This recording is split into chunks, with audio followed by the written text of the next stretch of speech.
Chase Thomas podcast. My nephew needs me to record. See, I already hate it. I hate it.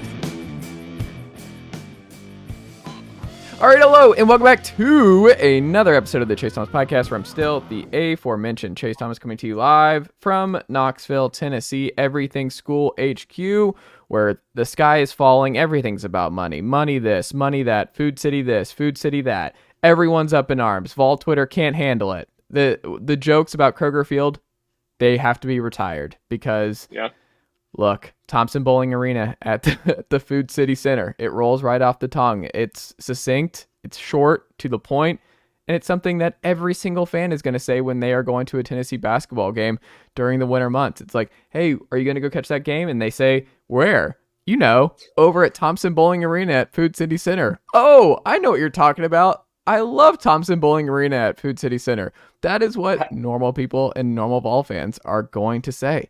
Should it be a big deal? Absolutely. Could they just say TBA like nothing ever happened? No, that's too easy. It's better to be upset. It's better to care about something that doesn't matter. That is what we all agree with. And to talk only about that and this name change and the $20 million that will go to Tennessee over the next 10 years, Ryan Schumpert of Rocky Top Insider is here. Ryan, good evening. How are you? I'm doing well. You shortchanged it because it's the summit at Thompson Bowling Arena at Food City Center. That's true. I think there actually might be a riot if Neyland Stadium ever got something in front of it. I genuinely don't think the city could handle it. I think there'd be protests. It'd be the silliest thing to protest, and explaining it to people anywhere else around the country would be really hard. But it's like, you don't get it. But like, this is sacrilegious. This is actually worth being like, we're not going to a game. You're not doing this. And you just see people like strapping themselves to Neyland, where they're like, you're not getting past our gates. I don't know who it will be. Maybe it's the squirrel guy. Maybe he does it. I don't know. There's a lot of choices there. Jack Foster of Always College Football, also here, back in Knoxville for his final collegiate semester, exhausting his collegiate eligibility. How are you, sir? What about the TAAFCC? TAAFCC. Can we get down with that? I mean, that's not bad. It's not bad. I don't know. I'm doing well.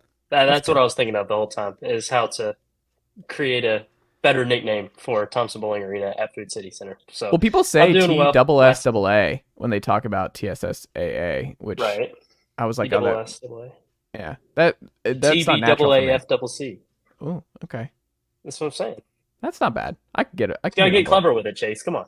I do a lot, Jack. Don't put more on my plate. You're the host of the show. You've had the time to think of this.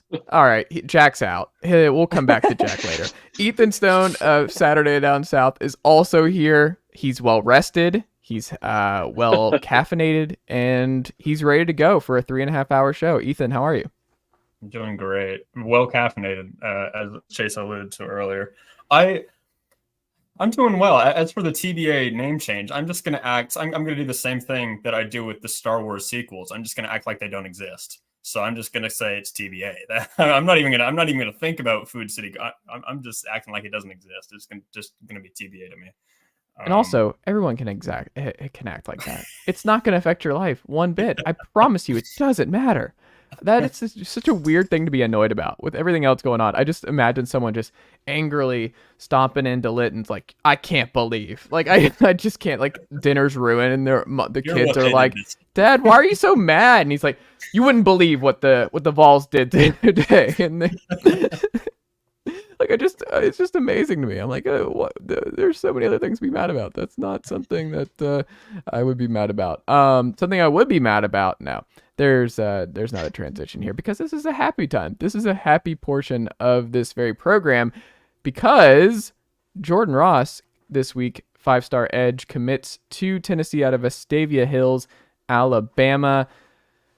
Ryan, when you look at this get for Tennessee, arguably the biggest commit thus far for the Vols, and kind of the biggest surprise, I would say, based on where his recruitment had been. How actually big is his recruitment, and would you rank it above Mike Matthews in importance for this class? No, I wouldn't rank it above Mike Matthews. I wouldn't rank it above Bennett Warren. I guess I'd have it third. I'm not, it's a good get, don't get me wrong, but is a spot Tennessee's recruited extremely well and already has a lot of, maybe not in this class, but the two classes prior, they landed 2 top 100 guys. So they have a ton of talent at that spot. And I think Jordan Ross has the potential to be a really good player at Tennessee, but I don't see him as the guy that also comes in day one and makes a huge impact. So it's a good get. It's a good get because, like we've talked about on this podcast in the past, this cycle of landing top defensive linemen. So it's big to land him. And it really, to me, it felt like Tennessee emerged kind of in July when it kind of was clear Alabama wasn't going super hard at him, and Florida, I think, at least cooled their recruiting on him.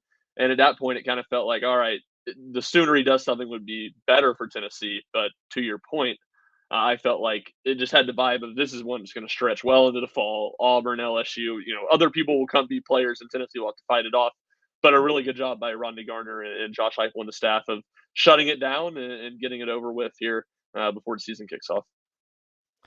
Jack, when you look at this class to this point, and the remaining targets, the big 6 left over here, but with Jordan Ross off the board with their edge group that Ryan alluded to, with just the depth they've built there, where are your eyes? Where are you most fascinated among the back end of this recruiting class?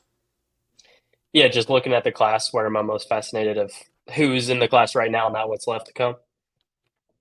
No, well, you can do both. Well, I guess if I look at this class, I'm going to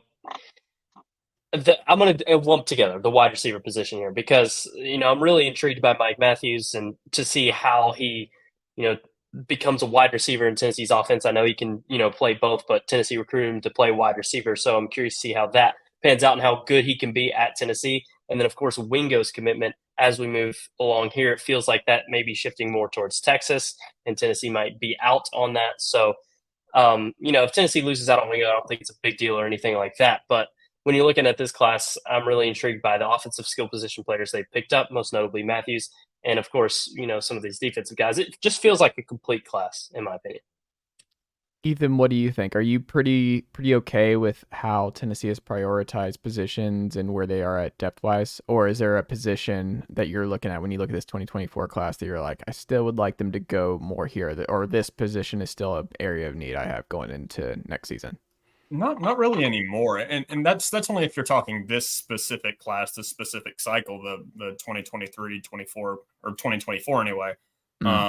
And that's just, I mean, we were talking about Bennett Warren a couple of weeks ago, and we say Tennessee does not have, the big guy that can kind of anchor the offensive line. Then you get Bennett Warren, you get a top receiver like Mac Matthews to go along what you already had in Staley. So you got 2 weapons now for Heupel, his system, quarterbacks, a system that is known for being quick on offense, spreading the field, all that. And then you add the Rodney Garner part, the Rodney Garner's piece for the 2024 class, which, you had recruited well in the past, but I mean, Kellen Lindstrom was the best thing you had on the defensive line up until, I don't know, a week ago. And he's just, a high 3-star guy, kind of fringe, on that spectrum. And obviously 3-star guys matter. I mean, Cedric Dillman's a perfect example of that, but getting a 5-star, it's always going to 5 stars. There's not many of them. There's like 30, 35 of them in the entire country. So to be able to pick up a athlete with that type of talent and Jordan Ross, I think that's a good addition. It's certainly enough to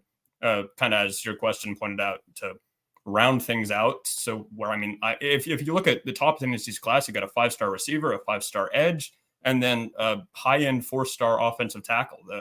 Being able to spread that out, I think, is a good thing. So you're not, top heavy in one area or lower in another. I think for me, I would still feel a little bit better if there was another big DB in this class. Like, we'll see Boo Carter, probably going to be a safety. Marcus Gorey Jr., probably, it seems like a corner in this group. And then you have Caleb Beasley, who should be really good and is off to a good start at Lipscomb, and just a lot of talent on that Lipscomb team. And that was a pretty intense one with Vol commit crime last week with Spillman knocking out Jonathan Eccles, who looks like he's okay. But I just look at it, I think, Ryan, you were right with Bennett Warren is a big one for this class. Like, if you get Jordan Seaton, maybe Bennett Warren's not as big of a linchpin because you're like, okay, we got 2, now you're feeling really good. And if you get to that point, if you're evolving, like I think this would be Heupel's best class, and it's not even particularly close. If you end up with 2 premier tackles in this group and some big edges and a 5-star receiver, you're like, man, it's really hard to find any holes to poke at this point with what Heupel's doing. I think for me, the one I still have circled is Chris Cole, because they talk about the depth, and the depth is better this year at Tennessee. But Aaron Beasley's gone, Keenan Peele's gone next year, and Arian Carter will slide right in, but like, T-Lander we'll see, but T-Lander still might just be a rotation guy. We'll see what happens with Jalen Smith. Jordan Burns seems like you don't have the plug and play outside of Arian Carter, and I think you would feel really good if you are able to do Edwin Spillman, who I think is going to be a dude and just looks like a game wrecker, with Arian Carter, with Jeremiah T-Lander, and a Chris Cole. Then you're like, that's Elijah Herring's the guy you're forgetting. I mean, Elijah's fine. He's not going to be a starter, I don't think, ever at Tennessee. I think he's going to be a depth guy. He'll always be a third guy. He's got to get some gloves. He's got to get some armbands. He's still just going with just no his gloves. appearance. The appearance just doesn't work for me. Doesn't give me a starter vibe. You don't like the 44 and the. I like the 44. I'm saying his arms are bare. He doesn't wear any gloves. Nothing on his arms. It's just it's very old school. It's very troubling. Some troubling choices. I can't get on board. Can't do it. I mean, I don't see him as like a guy that's going to be an all SEC level player, but to say he's going to be like a permanent backup in his career, I just disagree with. And, but do you think with Arian Carter next year and him coming in and T-Lander being where he is, and if you land Chris Cole and Edwin Spillman, that you're still looking at Elijah and Arian Carter being the 2 starters in the 2 deep next year? Him or a transfer portal guy. Yeah, I just don't think it's ever Elijah. Chalking anybody up to start as a freshman. I mean, Arian Carter, I think, is extremely developed as a freshman. He's not going to start. Yeah. So I'm not just going to pencil some freshman in. Even Chris Cole, I'm with you. I think that's one of the biggest guys left on Tennessee's board. Him and Okoye, probably. I mean, Wingo's a big one too. But again, if you don't get him, I don't think that's the end of the world. But it just feels like Tennessee has a lot of young talent there, and you can always go out, and they added Keenan Peele last year. I think they could easily add a guy to that level again to kind of shore up the depth for one more year if they need to. Yeah, Wingo doesn't bother me. I do wonder, like, should you have spent more time on Amari Jefferson if you could do it all over again, where you're like, he was down the road and he ended up at Alabama. Maybe he ends up at Alabama anyway, but it seems like I remember a few months back, y'all can correct me if I'm wrong, that Tennessee was kind of late on Amari. If I remember the reporting on that correctly, that Tennessee was late with Jefferson. And if they were early on Jefferson, maybe this whole thing is just kind of a what's going on with Missouri's NIL laws, state laws. Maybe just stay away from the 5-star Missouri kids for a little bit, because that's a really good pull for these kids, like especially if Wingo winds up at Missouri too. With all said and done, like I think that's also, if you're a Vol fan, you're hoping he ends up there with Texas coming to the SEC. Like it's actually great that Williams Nwaneri ended up at Mizzou and not Georgia. Like that's a good thing. Guess what Nwaneri doesn't do?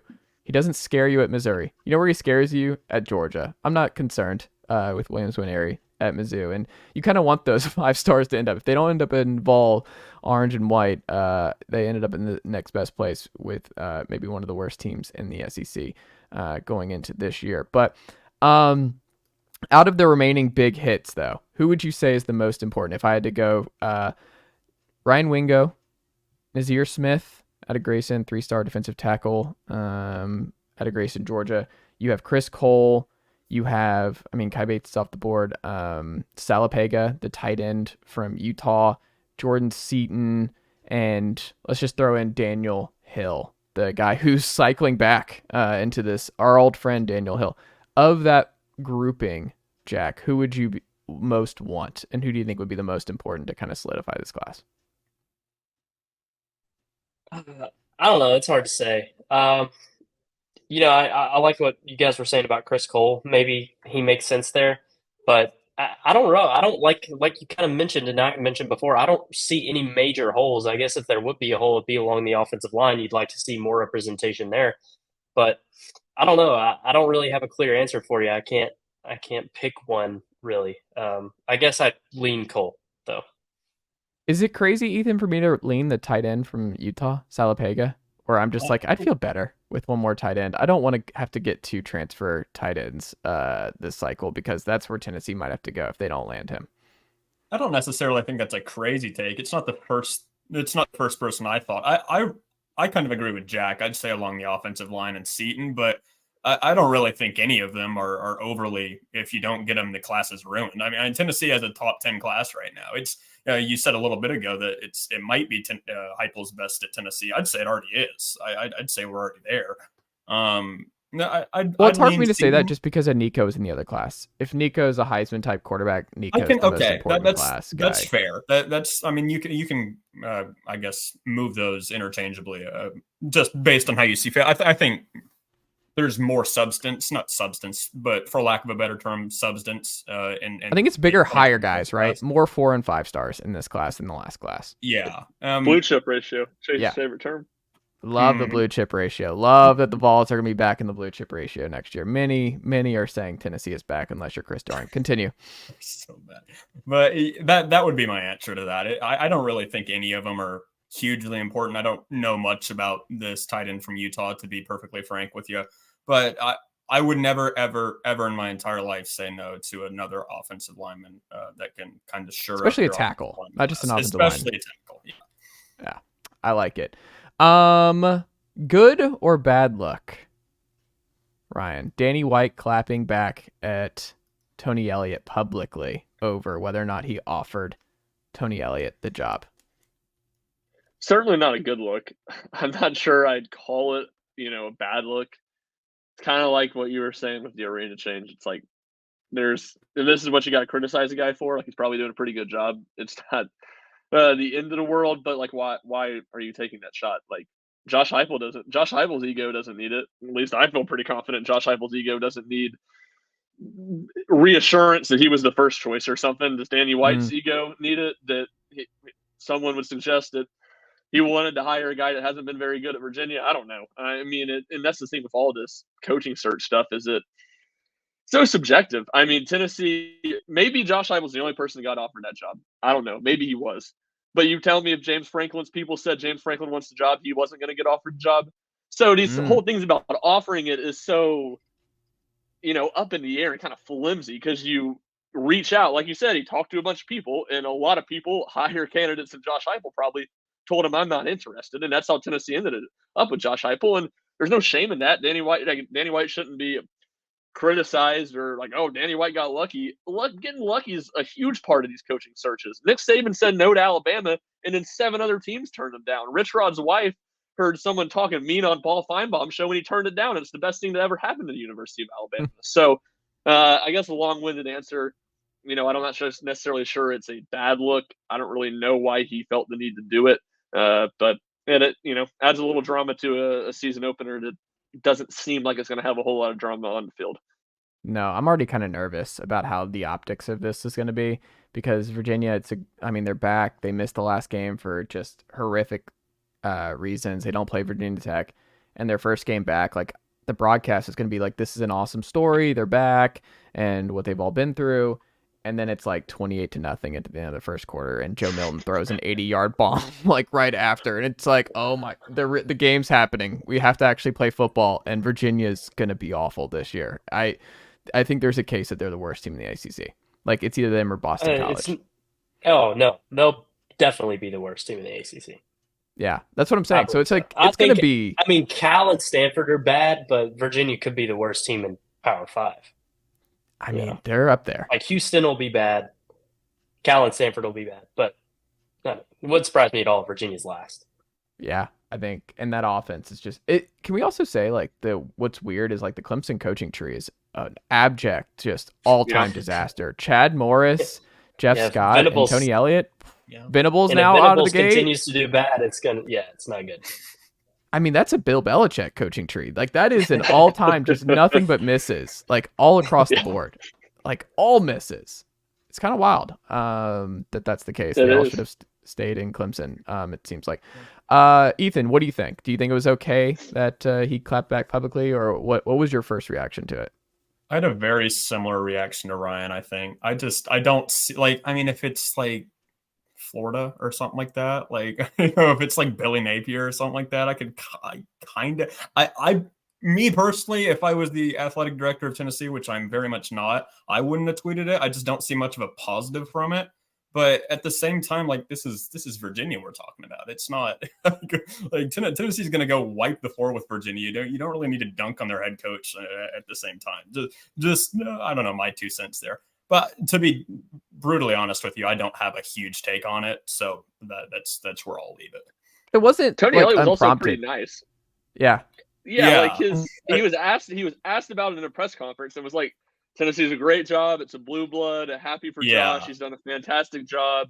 Just didn't feel like it was the right time for me and my family. Like he didn't say anything controversial. It gave me a very weird vibe. I agree 100%. It's like, okay, but like I don't know. If it almost felt like I can say this, so I'm going to.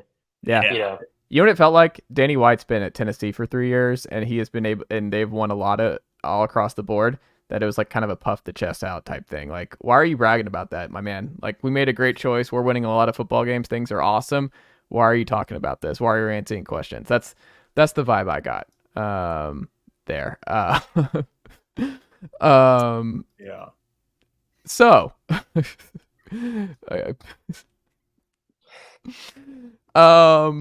good. I love a good live reaction on the video show on youtube.com/ChaseThomasPodcast. Don't be a goober, Chase. Don't be a goober.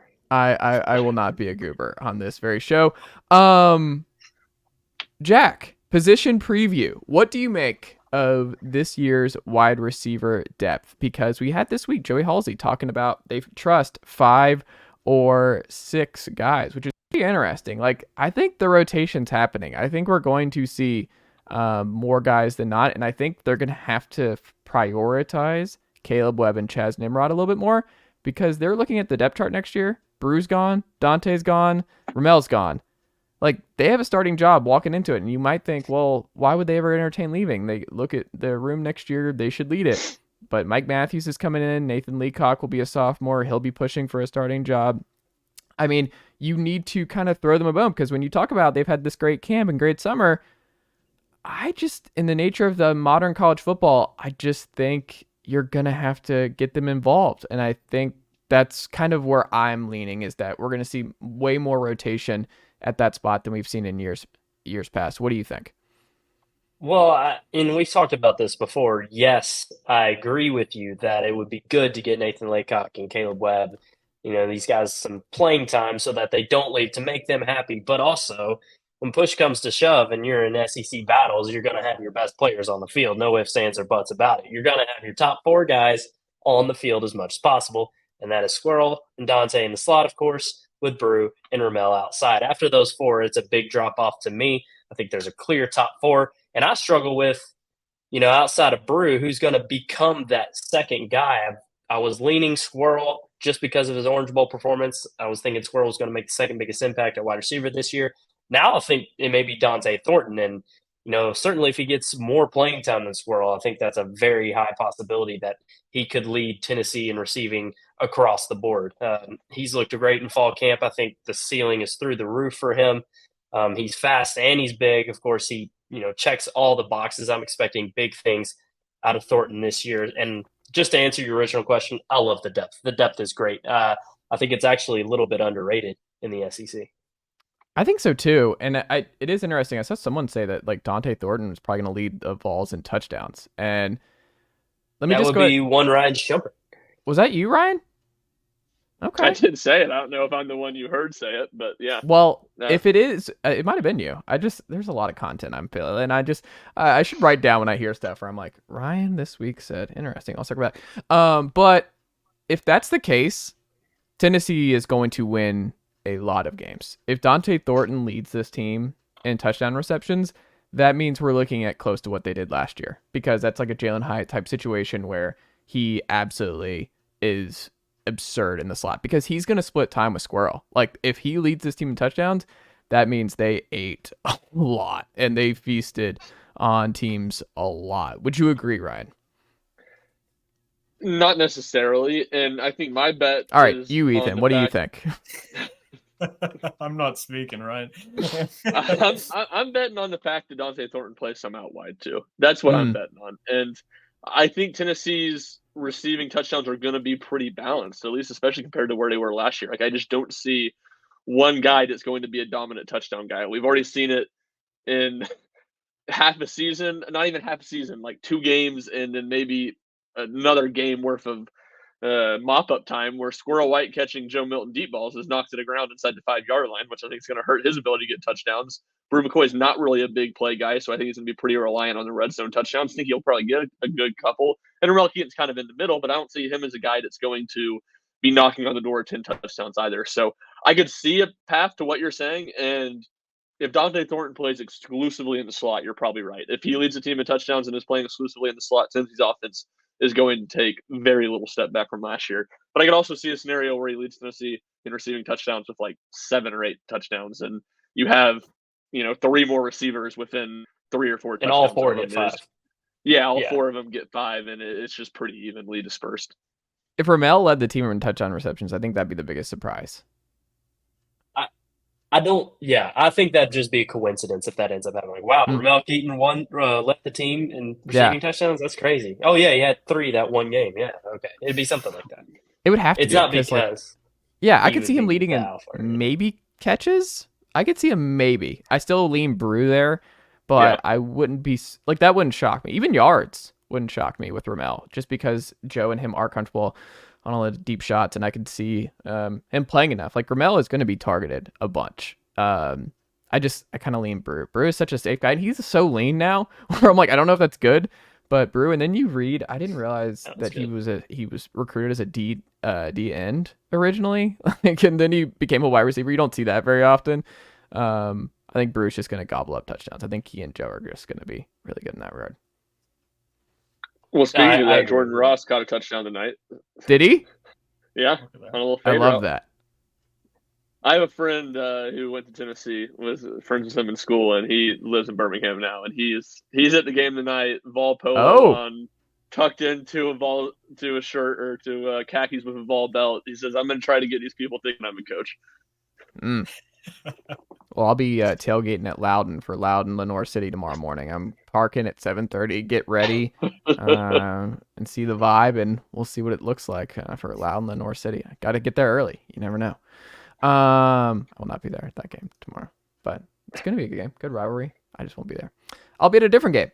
Of course not, but Ethan, if the Vols beat Georgia, how do they do it? If that's what happens this year, what do you think is the reason, the biggest reason as to why clairvoyant Ethan thinks Tennessee actually beats Georgia? I think if Tennessee beats Georgia, they will have to get way more pressure on Carson Beck than Tennessee did against Stetson Bennett last year.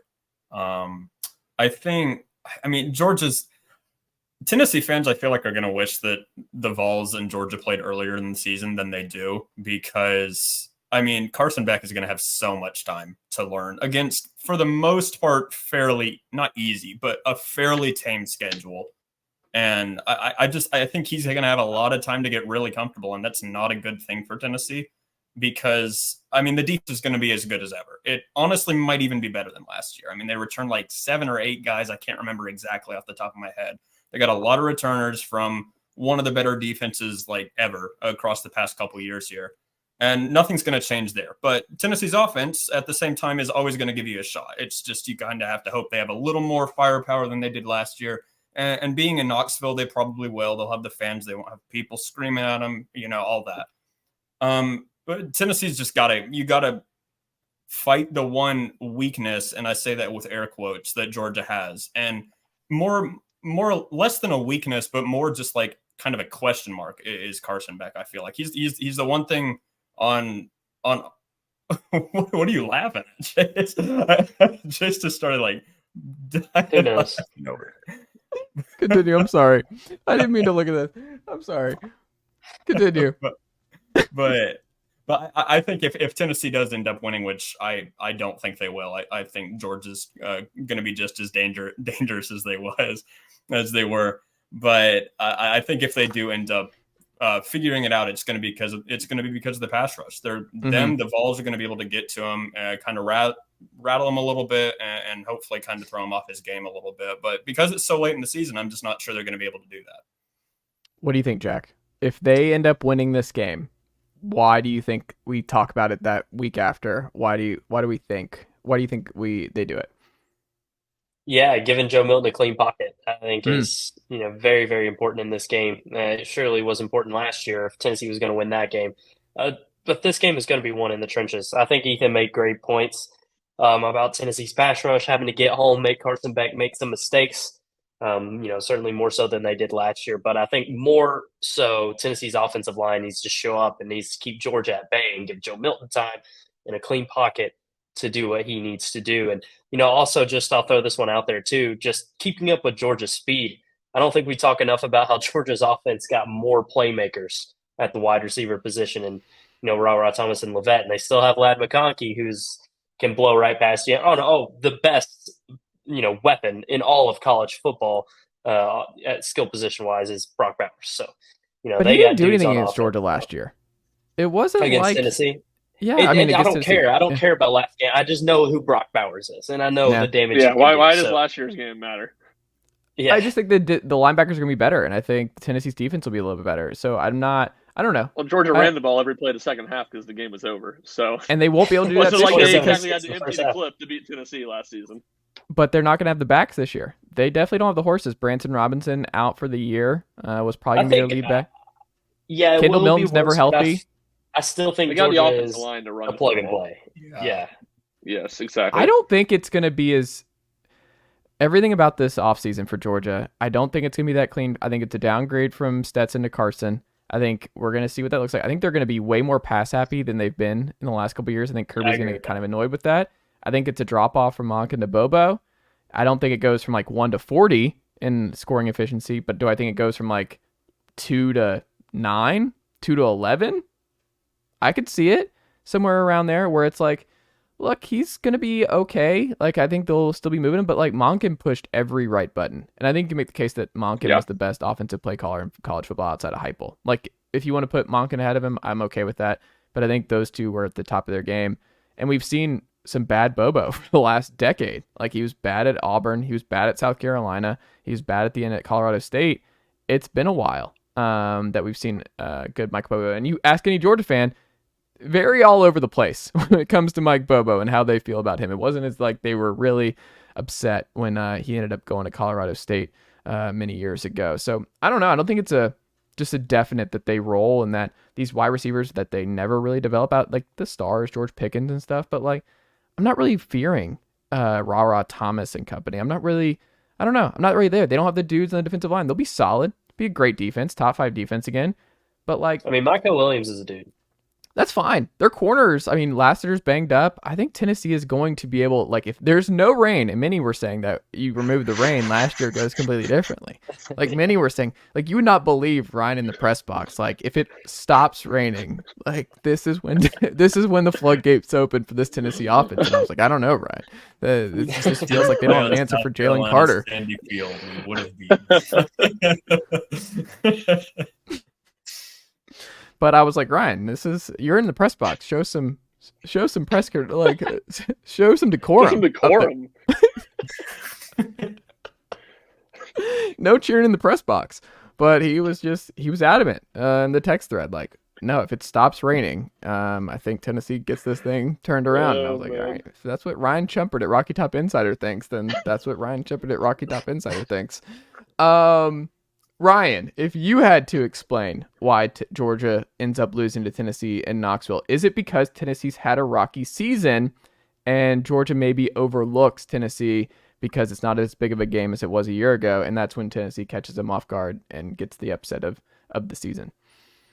Maybe, and I think to your point there, it just goes along with everything you just said, that Georgia has had such a rocky offseason. I think there are real questions about Georgia. But it's so easy to gloss over them because they play absolutely nobody that can even challenge them. So in the sense of, all right, maybe, this game's not for the SEC East. Tennessee would have the talent and the offense to still do it. I could see that. And, we've talked about that scenario in the past, how I think that is somewhat realistic. And the one thing I would throw out there, and I think Jack and Ethan all made really good points, that's the biggest difference in Tennessee and Georgia right now is the line of scrimmage. That was very evident watching them play last year inside Sanford. It would be Joe Milton just standing on his head and just playing an unbelievable game. It's the great equalizer, and it's go back to how all those pre two Alabama teams that were built on defense, how they lost is quarterbacks standing on their heads, and usually running quarterbacks standing on their heads and extending plays and making just unbelievable plays. And I think that's what it would have to be. Joe Milton eluding pressure in the pocket and escaping the pocket, making some plays, something out of nothing, like he did in the South Carolina game when the game was already over, where he rolls left and throws a 50-yard dart down the field, plays like that. And we've talked about it. That pocket presence isn't exactly a thing we think is a huge strength of his, and I would agree with that. But a handful of plays like that in the best game of Joe Milton's career, I think, is, if Tennessee can't do it with the line of scrimmage being as good as Georgia, which that's a really tall task, I think quarterback's really the great equalizer. We'll end on this. I thought this would be fun when it comes to Vol football. Jack, your most confident Vol football take about this 2023 team right now. What is it that you're most certain of about this 2023 team heading into next week? Okay. I'm most certain that Tennessee football will be a top, this is most certain, I'm going to say a top 5 rushing offense in the SEC. Oh, that's exactly what came to my mind. This guy's good. Jack, everybody's thinking alike. There we go. Yeah. I was going to say top 3, but I don't know if I can be most certain about that. I think they have definitely the potential to, but I'm most certain that Tennessee is going to have a lot of success running the football this year with their 3-headed monster. I'm very, very excited to watch those guys play. Jack, if y'all don't work together, y'all should. You and Ryan, I think y'all are kind of sympathetic. I should look into it if you're not already. Ethan, your most confident Vol football take heading into next week is what? What are you most certain of? I like that take from Jack. I don't think you're gonna like this, Chase. I'm gonna be straight. Oh up. no. I'm trying to go a little bold. I mean, my like most confident is I really think Tennessee's gonna be sitting at 9-3. That's not the one I'm gonna say though. I really think they're gonna be at 9-3 at the end of the year. I don't know why. I think they're gonna lose to Alabama and Georgia, and then they're gonna drop one other that they shouldn't. That's not the one I'm gonna go with here though. The take I have, slightly bold, I think for you, is that I think Joe Milton, barring injury, will be Tennessee's quarterback the entire year. I've been high on Joe Milton for a while now. The end of last year especially. I don't know. I don't know what it is. I just think Milton's going to be really good. I know that's Milton's thing is, oh my goodness, I'm believing in Joe Milton again. All that, you've heard it 1,000 times. I don't think Nico's going to see the field unless there's an injury. I think it'll be Milton the entire time. Well, I think he's going to see the field. He's going to get some time. I mean, he's going to play half football against Virginia. Yeah. He might get the whole second half. You're 100% right. I worded that poorly. He'll play 42-3. He'll play at the end of games when Tennessee's up by 1,000 points. But any legitimate, like Joe Milton did last year for Hendon Hooker, but any legitimate snaps, I don't think he's going to take any legitimate snaps this year, barring injury. I'm okay with that. I think I totally agree. The thing I'm most certain about is that, look, this is tough for me to say. The thing I'm most certain about is this secondary still sucks.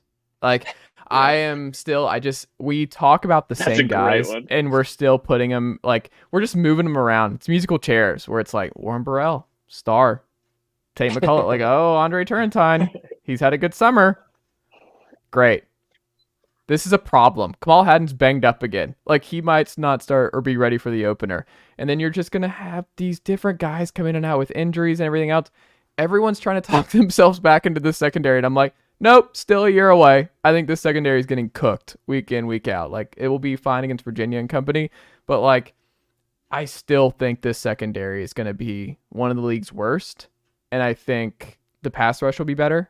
I'm high on whether it's Joshua Josephs, James Pierce.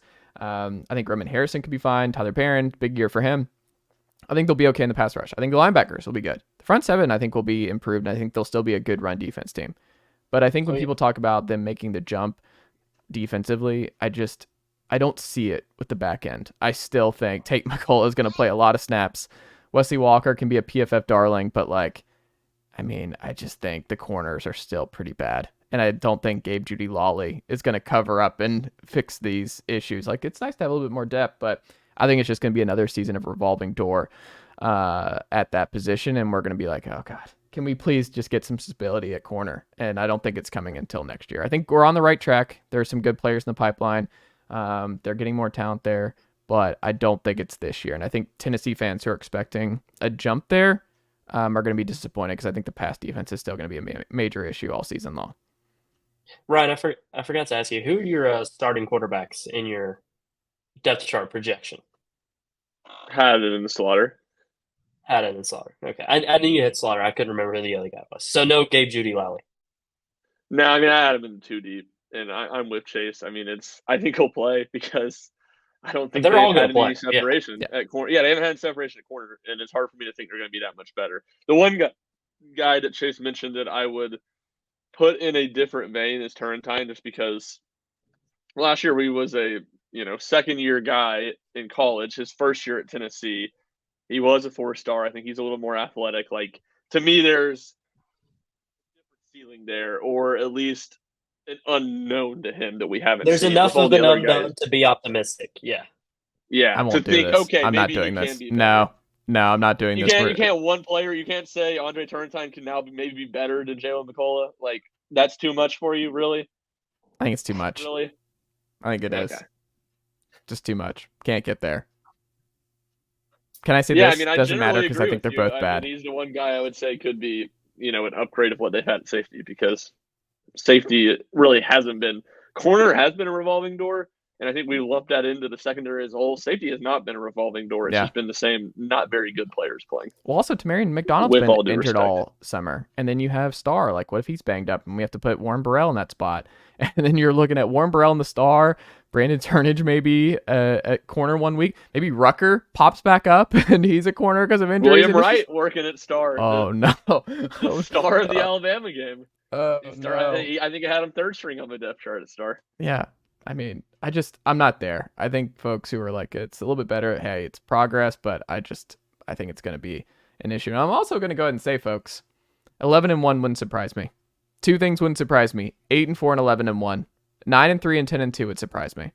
I think Tennessee either goes all the way in or all the way out, where I'm going to either love this season so much or I'm going to hate every single week. And we're going to do this pod and I'm going to be like, fellas, do you want to talk about anything other than the Tennessee football team this week?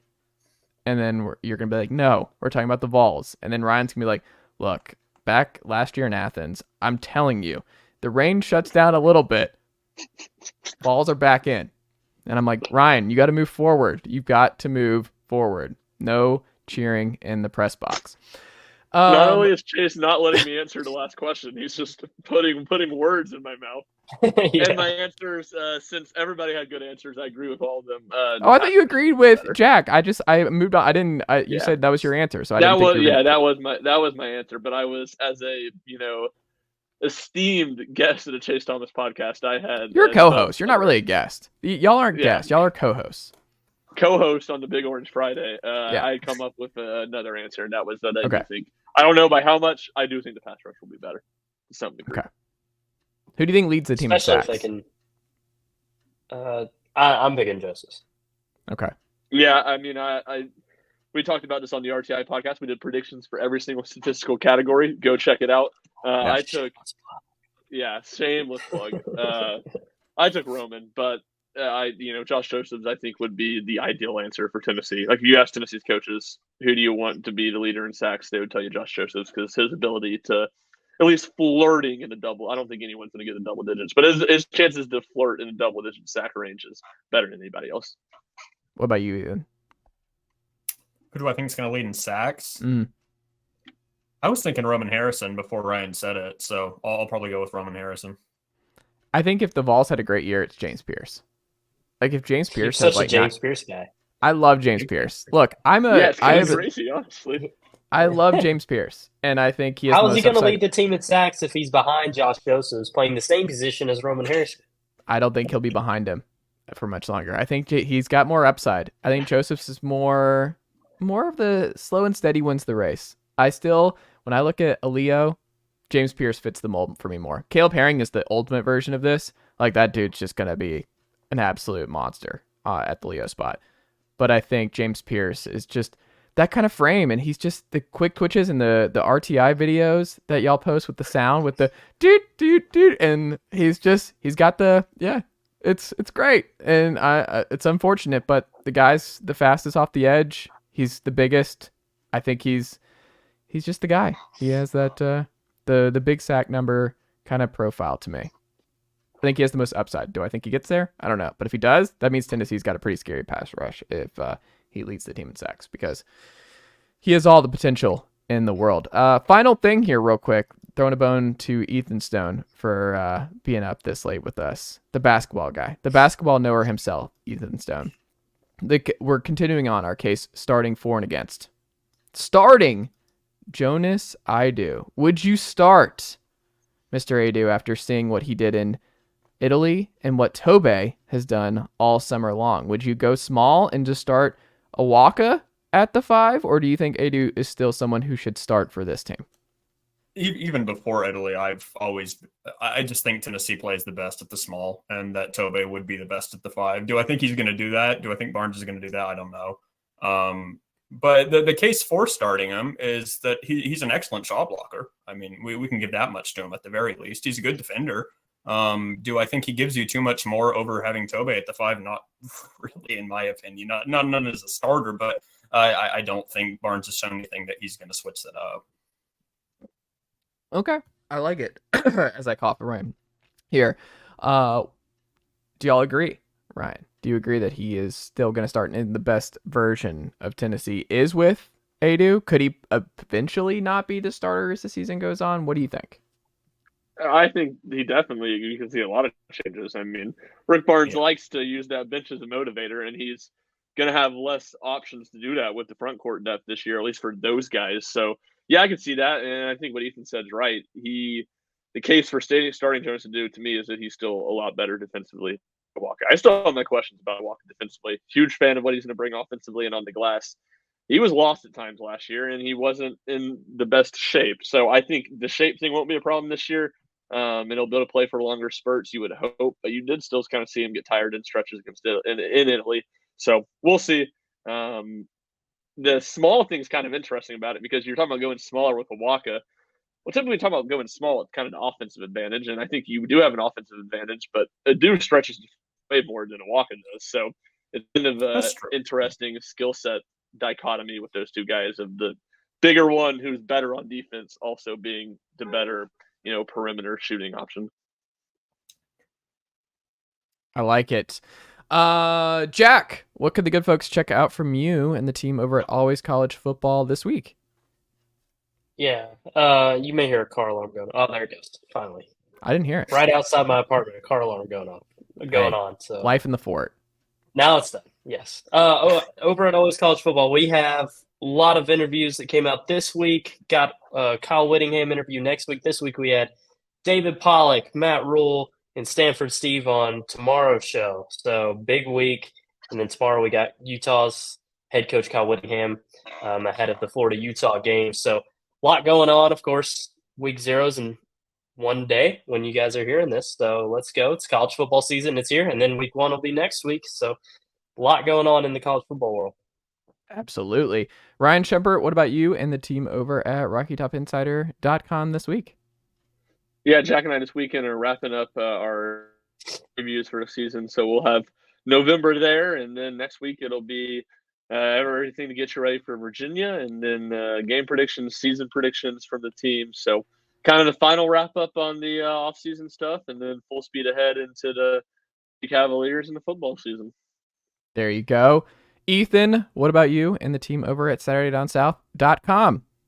Yeah, we've been ramping up, especially more freelancers the past couple weeks, getting ready for week 0 into week 1, as Jack mentioned. 3 of our teams are in action week 0. We got Notre Dame and then Vandy. And then off the top of my head, I think it's USC against San Jose State. So we'll have coverage of them. And then moving into week 1, full coverage of that from our team for all 4 sites. Absolutely. College football, kind of back this Can't weekend. wait. I'll be ice-peeled. I think Notre Dame Navy will be stupid. I think it'll be fun. It'll be ugly. It'll be weird. And But I'll watch. I think it'll be fun. How about USC San Jose State being on Pac-12 Network? What is that? What is that? It's ridiculous. Shame. There's going to be a lot of that this year, by You the know way. what? There's like games on Peacock and all sorts of stuff. It's going to be a big mess, and we're just getting started. I know you can't just wave a magic wand and change where games are going to air, but if I was the Pac-12, like I'd just like throw everything on the Pac-12 network and just middle finger to everybody because like go out with a bang. Last year, screw all you guys, can't watch my games. That would be fun. Caleb Williams would love that. Caleb Williams like awesome, never on TV. Great, this is great for me. Hey, he's leaving. Who cares? I get they're playing UT Martin, but Georgia's on ESPN Plus week 1. Do you know that? Well, I feel like a lot of people are on ESPN Plus now. Well, yeah, but like the back-to-back national, like I don't know, I'm not carrying water for Georgia here, but I just find that ridiculous. It certainly sounds like it. I mean, if I was a programmer, I would have Georgia on ESPN Plus all season long, outside of the Tennessee game. I don't hate it. Alabama and Georgia, why not? Yeah, let's just throw Florida in there as well. Get them out of here, offense or get out. Tennessee is must-see television. Many know that. Well, that is all we've got here on this Go Big Orange Friday edition. Jack Foster, Ryan Schumpert, Ethan Stone, always a pleasure, and I will talk to y'all next week.